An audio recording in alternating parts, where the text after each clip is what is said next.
Alama zilizopotea tunajua sehemu ya kuzipata. Ni maneno ya afisa habari wa klabu ya Simba Ahmed Ally akizungumza baada ya sare aliyoipata siku ya jana dhidi ya TRA United. Tunaye Steve Barker ambaye baada ya mchezo huu aliweza naye kutoa ya kwake baada ya mchezo kumalizika. Utamsikiliza vizuri Ahmed Ally, lakini Steve Barker tutamgusia kwa kina. Je, safari za klabu ya Simba kwenye mbio za ubingwa ndo zimeishia hapo au bado ana matumaini? Mimi ni Hassan Saddam, ninaye Aloysi Sagara. Kabla hajaanza kumsikiliza kwanza afisa habari wa klabu ya Simba na kumzungumzia kocha wa Simba Steve Barker, nikujuze tu taarifa njema kutoka Yas kushirikiana na Data Sports wanakuletea ruta safi kwa $200 na $50. Unajipatia ruta yako safi. Kifurushi ni kuanzia $70 na kuendelea. Wewe tukutokana na matumizi yako binafsi, kumbuka unaweza kaunganisha watu zaidi ya 30 na kuendelea ili muweze kuburudika. Na kwa sasa maisha yapo kidigitali zaidi. Chochote ambacho unacho, iwe simu iwe kompyuta, vinaongozwa na internet, na internet bora zinatoka Yas. Ruta zao ndo safi na kasi ya 5G. Unaweza kujipatia hapa, namba zinapitishwa hapo chini ili uweze kujipatia ruta safi za 5G. Na Aloysi Sagara, nilikuwa na kukumbushia kunako kwa sasa ni digitali zaidi, kila kitu kinaenda na internet bana. Yes, unajua wakati huo mimi naanza kutumia simu janja. Enzi hizo ilikuwa ndio ni simu, yani simu janja unajua ni smartphones. Sasa enzi hizo kwa tunatumia ni simu za button, lakini zinakupatia access ya kuingia mtandaoni. Kwa mtu na account chako cha Facebook, na wakati huo ilikuwa inasoma 2G.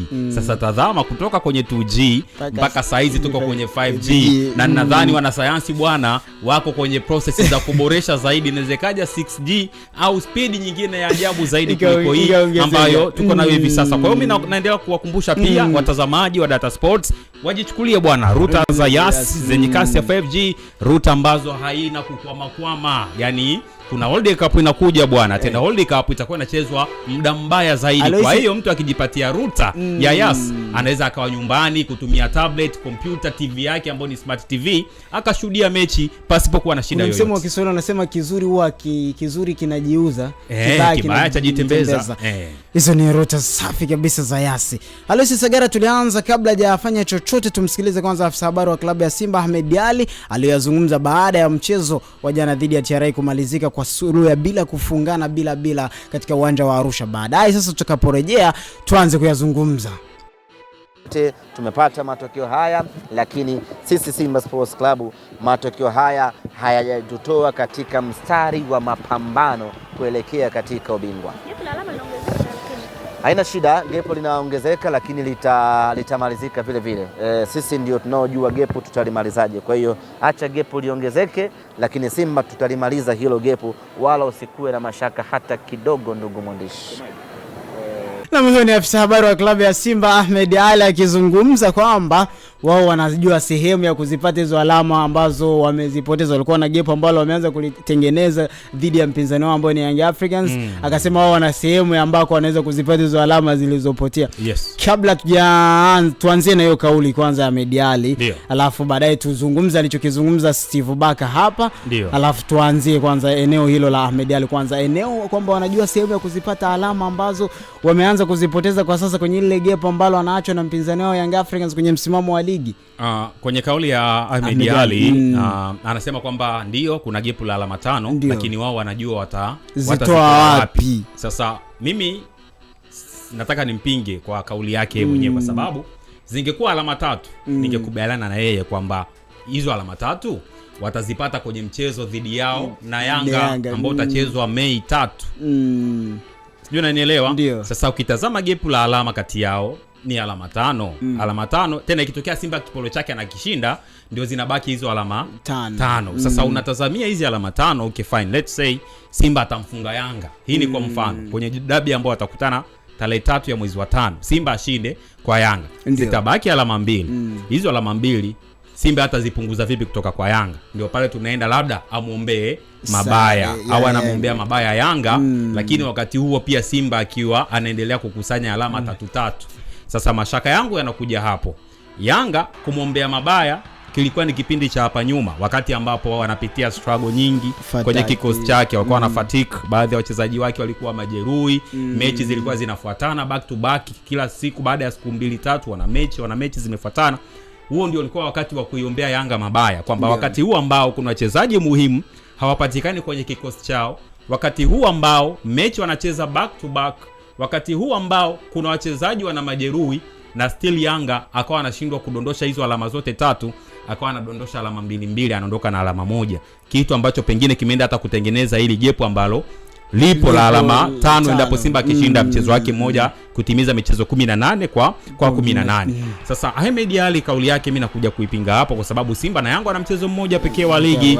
Sasa Simba pia ukija kutazama hata uwezo wao wa kuokota alama, wastani wa kuokota alama ni mdogo zaidi kulinganisha na Yanga.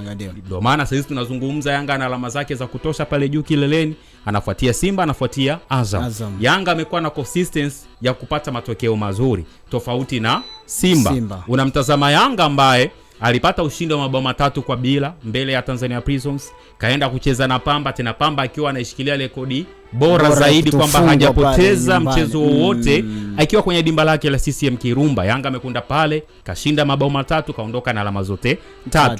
Yanga ya nyakati hizi ni Yanga ambayo tayari inakamilisha hesabu zake. Ndio.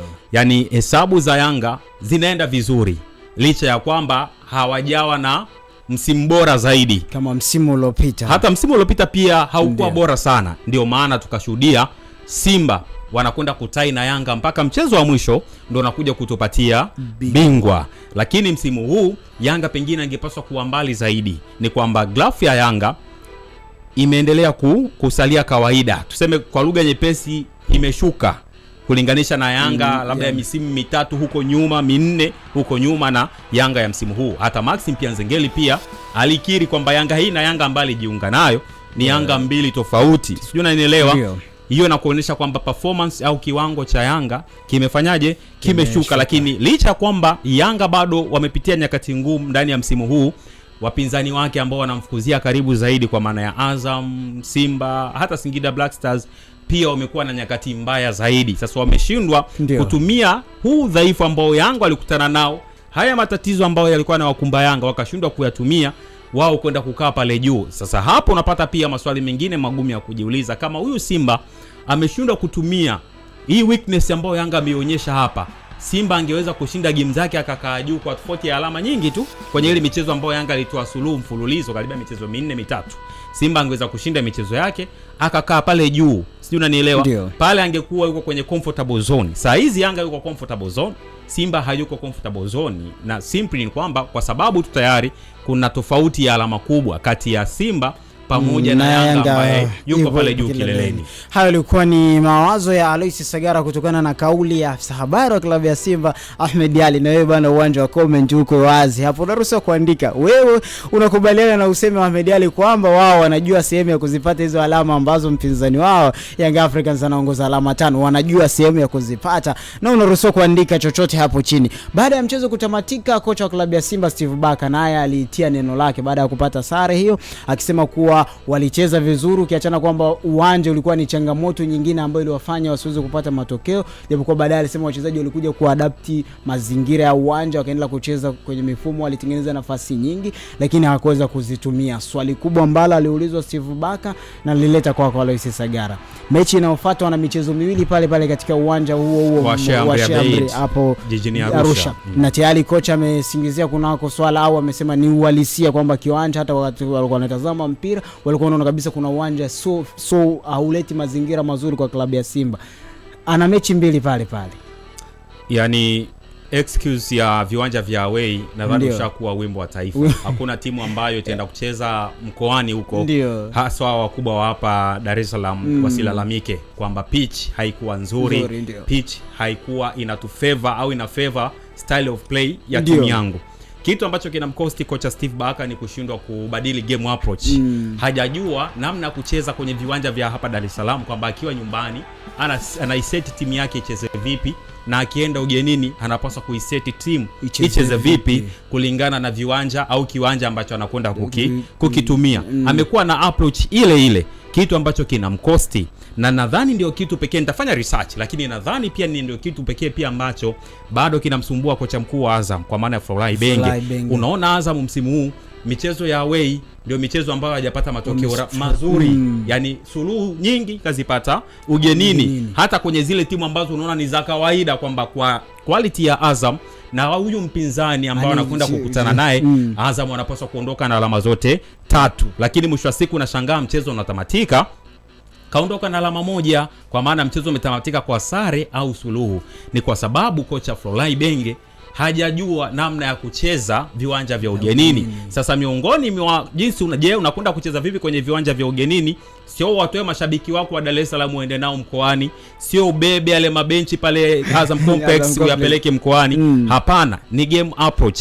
Kuna kiwanja upaswe kumtumia Sheikh Nadia Kite, upaswe kumtumia kutokana na nature ya kiwanja. Huyu ni mchezaji ambaye makuzi yake ndio ni barani Afrika, lakini huwezi kujua amepita kwenye klabu zipi na alikuwa anatumia viwanja vipi huko alikokuwa. Tanzania anafika anakutana na changamoto ya viwanja vingi, vina changamoto kubwa, ndio maana unaona kila uchwao vinafungiwa, vinarekebishwa, vinafunguliwa, vinafungiwa tena, bado pichi zetu au viwanja vyetu havijawa na huo ubora mkubwa. Sasa ukimtazama kocha wa Simba pia hiyo inamtesa jinsi anavyocheza Azam, anavyocheza akiwa KMC, akiwa anakwenda kucheza Benjamin Mkapa, akiwa anaenda kucheza New Amani Complex, akiwa anacheza Meja Jenerali Samuyo pale Mbweni kwenye uwanja wa JKT Tanzania ambao ndio uwanja pia wa nyumbani wa Simba. Ndivyo ambavyo atakwenda kucheza CCM Kirumba dhidi ya Pamba, ndivyo atakavyoenda kucheza uwanja wa Uhuru pale Dodoma, ndivyo atakavyoenda kucheza kwenye uwanja wa Sheikh Abedi pale jijini Arusha, na ndivyo atakavyokwenda kucheza Sokoine pale jijini Mbeya. Sasa unapaswa kutenganisha kwamba kwenye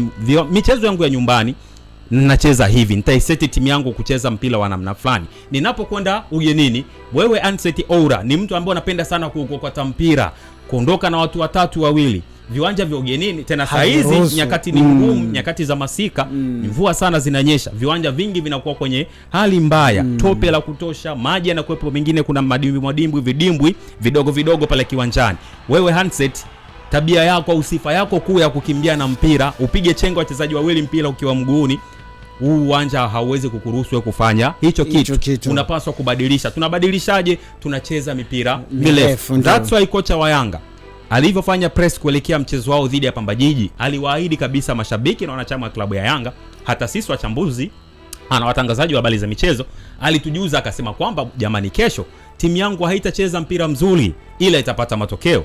Kwa nini alisema vile?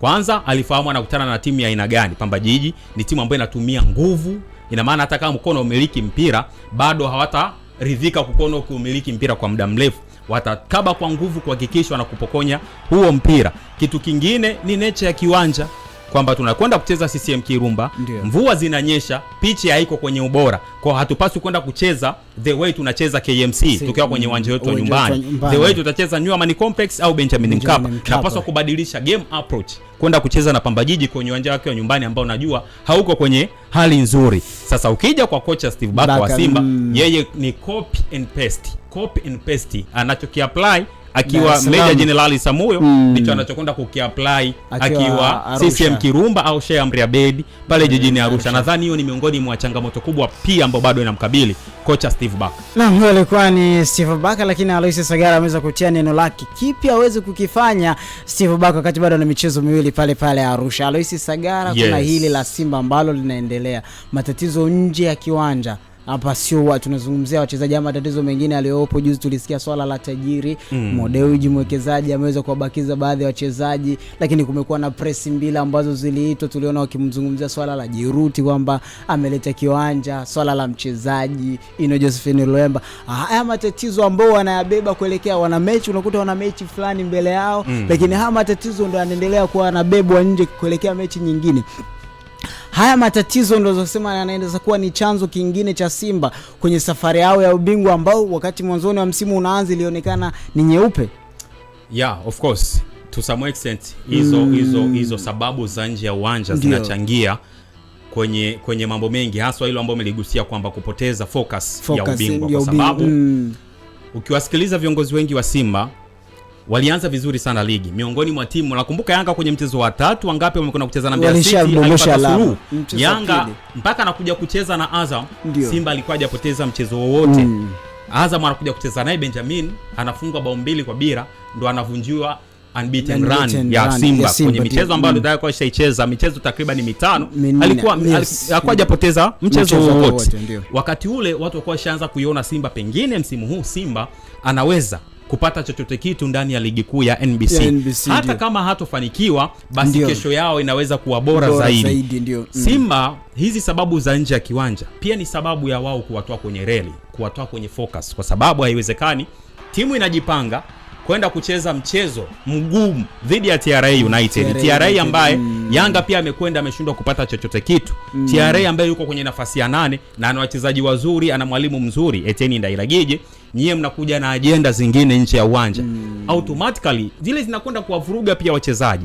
Vipi huyu Mpanzo ambaye alikuwa anazungumziwa kwamba huyu anadai, huyu anafanya hivi, anasikia tena ile mapresi, anakuja na vitu vingine vikubwa. Vipi kuhusu Ino Josephine Luemba pia ambaye anazungumzwa la Damaro Kamara, huku anafanywa vitu fulani, wanaingiza mambo ya Damaro Kamara. Yaani kuna na scenarios nyingi ambazo wanakuja kuzipa vipaumbele. Imagine ile presi ambayo waliifanya ikiongozwa na mzee wangu Crescensus Magori, mjumbe wa bodi ya wakurugenzi, ingekuwa ni presi ya kuja kuzungumzia hii michezo mitatu ambayo wanakwenda kucheza pale jijini Arusha, ukiwemo mchezo wao wa hapo jana dhidi ya TRA United, mchezo wao na Dodoma Jiji wa kombe la shirikisho, na mchezo unaofuata dhidi ya Fountain Gate, hata mchezo unaofuata dhidi ya Namungo. Wakazungumzia tu wamejipangaje, wameandaaje timu yao kukabiliana na hii michezo ili kuhakikisha kama ni kombe la shirikisho la CRDB wanatoka kwenye hatua ya 16 bora kuitafuta 8 bora, kwa maana robo finali, wanafikaje nusu finali, na wanakwendaje hadi finali, pengine hata uwezekano wa kupambania kombe la shirikisho. Unakuja kutazama ile press, wanajikita ni nani anapaswa kujenga uwanja, ni yupi pesa yake haitoshi ambayo itapangiwa matumizi mengine, ni yupi ambaye alitoa pesa ila kusajili mchezaji, huyu aliscout ndo alihusika, alafu Mpanzo yeye alisajiliwa akamwambia tajiri kamsajili, sio, unanielewa? Swala la uwanja ikawa ni press ambayo imekuja kumpandisha mmoja na kumshusha mwingine. Mpaka hapo unakwenda kucreate au kutengeneza kitu kinaitwa classes, matabaka ndani ya timu. Unakwenda kutengeneza conflict, kwa maana migogoro ndani ya timu, kwa sababu hao watu wawili ambao wanazungumziwa hapo wanaojaribu kuwashusha mmoja kumpandisha mwingine, wana watu wao tayari ndani ya Simba. Lazima utawagawanya wale watu. Kuna watu watachagua upande, kuna watu watakuwa upande wa Modeuj, kuna watu watakuwa upande wa J-Root. Mpaka hapo timu inakosa unity. Huwezi kupambania ubingwa ili hali hamna unity ndani ya timu. Kuna mashabiki ya watu waenda kiwanjani kwa sababu kuna mtu wao wanamuona anadidimizwa zaidi. Kuna watu wataamua kufanya vitu visivyofaa kuhakikisha wanamshusha mwingine na kumpaisha mwingine pia. Kwa ni kitu kikubwa ambacho tunakwenda kukitengeneza ndani ya timu. Mwisho wa siku timu inaingia kwenye mechi kama ya jana, wachezaji wapo tu na benchi la ufundi, hakuna motivation kutoka kwa viongozi. Miongoni mwa siri kubwa ambayo hata mimi nishaye kuzungumza nikasema, haya mafanikio ya Yanga haya, huu utawala wa Yanga kuchukua mara 4 mfululizo inachagizwa pia kutokana na viongozi wao. Fuatilia mechi nyingi za Yanga, utamkuta yuko Engineer Hersi Said, yuko Arafati Haji, wanafuatana. Iwe mechi ya kirafiki, iwe mechi ya mashindano rasmi, iwe mechi ya mashindano yasiyokuwa rasmi, iwe ndani ya nchi, iwe nje ya nchi, iwe mkoani, utawaona. Hata kama mmoja wao asipokuwepo, yuko kikazi na majukumu mengine. Kama Engineer Hersi unafahamu ni rais wa ACA, anakuaga na majukumu mengine, wakati mwingine anakosekana, lakini utamkuta Arafati Haji yuko pale. Wachezaji wakiwa kiwanjani na kimuona Engineer Hersi kanuna pale juu, kuna kitu kiendelea kuclick kwenye mindset zao kwamba tajiri hajafurahi pale juu. Tajiri kana anatupa bonus, anatupa mishahara, anatupa nini, sio, unanielewa, anatulipa vizuri. Timu bado haijapata matokeo, wanapambana kuhakikisha timu inapata bao. Wanatazama jukwani, mashabiki wana demands, tunahitaji ushindi. Kuna wakati Yanga inaongoza bao 3, mashabiki wanaimba bado 2, wanataka afike mabao 5. Mwisho wa siku faida yake itakuja kuonekana mbele ya safari. Yanga tunayozungumzia misimu miwili iliyopita wamefunga mabao zaidi ya 80. Msimu huu mpaka sasa hivi tunavyozungumza wana mabao 35. Sio, unanielewa? Inaelekea 40 na bado mechi kama 12 kwa upande wao. Sasa kwenye mechi 12 wanaweza kufunga mabao hata 30, it is possible. Kwa hapo tunazungumzia pia average yao kila mwaka wanaweza kuwa na wastani wa kufunga mabao 70 na kuendelea. Huo ni wastani mzuri sana. Ukija kwa upande wa pili wa Simba, na nakumbuka hata wakati Modeuji anamteua Crescensus Magori, akasema huyu mimi nahitaji ndo awe na nafasi ya kutembea na timu. Lakini mzee wangu Crescensus Magori kwenye michezo mingi ya Simba ambayo nimekuwa nikimshuhudia akiwepo ni michezo ya kimataifa au ile michezo ambayo ina tension. Hii michezo mingine imekuwa nadra pia kupatikana. Sasa wachezaji wanapata wapi hiyo motivation? Ndio kocha hata wa motivate wachezaji watafahamu pia tunahitaji kupambana kwa ajili ya badge, kwa ajili ya nembo ya klabu ya Simba. Kiongozi pia anapaswa wawepo. Sisi kwenye mambo yetu ya habari tulisema ili habari uipeleke kwa walaji, kwa maana ya audience, lazima kuwe na vitu vitatu, kwa maana zile source. Kuna credible source, reliable source na tumesema authoritative. Sasa ukija kwenye authoritative ni mtu mwenye mamlaka. Credible ni mtu mwenye ufahamu na hicho kitu. Let's say kama ni daktari. Ukija kwenye reliable ndio hawa watu wa kawaida, hapa wagonjwa, watu wengine hapo. Sasa ukija kwa klabu ya Simba kuna kitu kina miss. Ila authoritative power ndani ya timu inakosekana. Ndio kocha Steve Barker mlisainishana, mkampa malengo, tunahitaji utimize ABC. Vipi wewe kiongozi huko nyuma yake?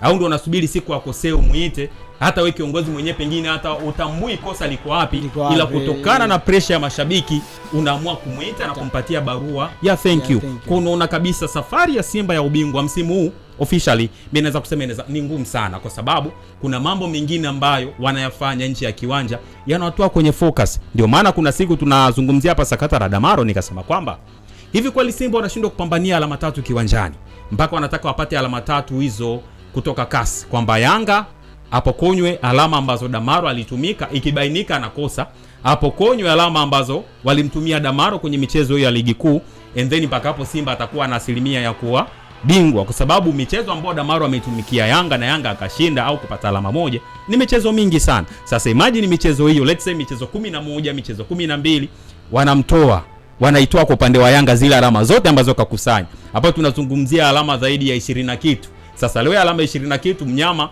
hata kama game zake zimebaki 13 saa hizi, akishinda game 5 tu tayari ashakuwa bingwa huyo. Sasa pengine ndio maana wanawekeza nguvu huko. Wanaamini sisi kiwanjani tumeshindwa, tunahitaji kupata ushindi wa mezani, tunahitaji ubingwa wa kuzawadiwa kutoka CAS kama ilivyofanyika kwa mabingwa Morocco baada ya kunyang'anywa kombe kutoka kwa Senegal. Kwa hiyo Simba safari yao ni ngumu sana. Waachane na hizi propaganda. Waachane na hizi propaganda. Simba wanapaswa kuwa kitu kimoja, wanapaswa kuwa na focus moja. Ni kipi ambacho wanahitaji kukitimiza? Yanga kitu ambacho ni silaha yao kubwa zaidi ni unity. Kipindi ambacho watu wanamuimba Dube hafai kila sehemu, kwenye magazeti, TV, radio, mitandao ya kijamii, Dube anaandikwa kwa mabaya, ni kipindi ambacho wanayanga wanamuokotesha. Kuna ile msemo wa kuokotesha, wanatoa pesa, Dube anajaza kwenye jezi yake, kwenye kapu lake anajaza pesa. Wanaonyesha support.